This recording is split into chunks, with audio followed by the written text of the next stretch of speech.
ఇతర డినామినేషన్లు వేరైనా కూడా వీళ్ళు దేవుణ్ణి మాత్రమే అంటుకొని జీవించారనమాట. మిగతావి ఏమి లోక సంబంధమైన వాటిని చూడలేదు. ఓన్లీ దేవుడు అనమాట. దేవుడిలోనే వీళ్ళు నడిచారనమాట. వీళ్ళు వచ్చిన జీతంతో కానీ వీళ్ళు చిన్న చిన్న జీతం వచ్చినా సరే ఆ జీతంతోనే వాళ్ళు ఆశీర్వదింపడ్డారు కదా. చూడండి, ఆదికాండము 12వ అధ్యాయము 3వ వచనంలో కూడా దేవుడు అబ్రహాముని పిలిచాడనమాట. ఏమని? నీవు నీ సొంత ఇంటి వారిని విడిచిపెట్టి, నీ సొంత దేశాన్ని విడిచిపెట్టి, నేను చూపించుకో దేశానికి నువ్వు వెళ్ళు అన్నాడు కదా. అంతవరకు దేవుడు అంతకుముందు వరకు అబ్రహాం దేవుడు తెలియదు, కానీ ఒక పిలుపు ఆయన విన్నాడు. ఆయన ఒక పిలుపుని విన్నప్పుడు ఆయన నమ్మాడు. దేవుడు యందు విశ్వాసం వచ్చాడు కదా. మనం నమ్మాలంటే మనకి ఏదైనా మ్యాజిక్ జరగాలి, మనం క్రియ చూడాలి. ఈ లోకంలో ఏదైనా మనం నమ్మాలంటే ఒక క్రియ మనకి చూస్తేనే కదా మనం నమ్మాడు. కానీ దేవుడు ఇక్కడ అబ్రహాంకి ఎటువంటి అద్భుతం చూపించలేదు. అంటే నేను చదివిన దాంట్లో నేను చూసిన దాంట్లో కానీ ఎక్కడ కానీ దేవుడు అబ్రహాంకి ఎటువంటి ఈ పిలిచినప్పుడు ఎటువంటి అద్భుత కార్యక్రమం ఆయన ఎందుకు జరిగించలేదు. కానీ ఆయన దేవుడిని నమ్ముకోవడం వల్ల ఆయన యొక్క విశ్వాస ప్రయాణంలో కొనసాగిస్తున్నప్పుడు ఆ యొక్క అద్భుతాన్ని అబ్రహాము చూశాడు. ఏం చూశాడు?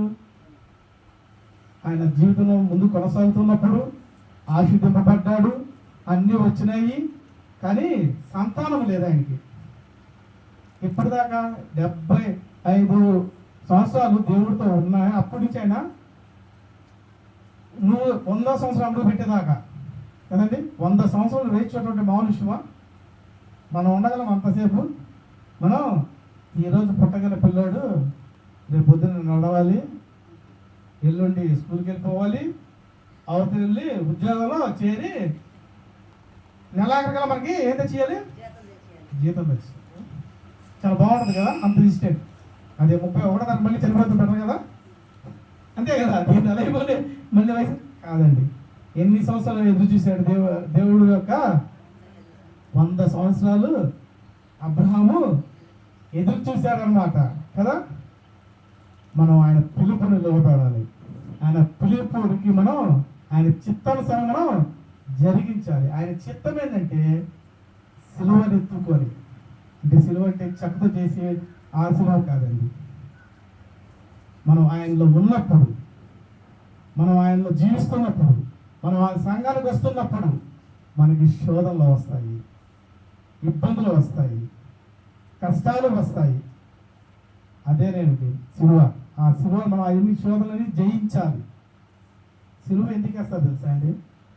ఆ రోజుల్లో పాపం చేసిన వారికి, దేశద్రోహులకి ఆ యొక్క రోమ ప్రభుత్వము సిలువ వేస్తారు. అంటే అది ఒక శిక్ష.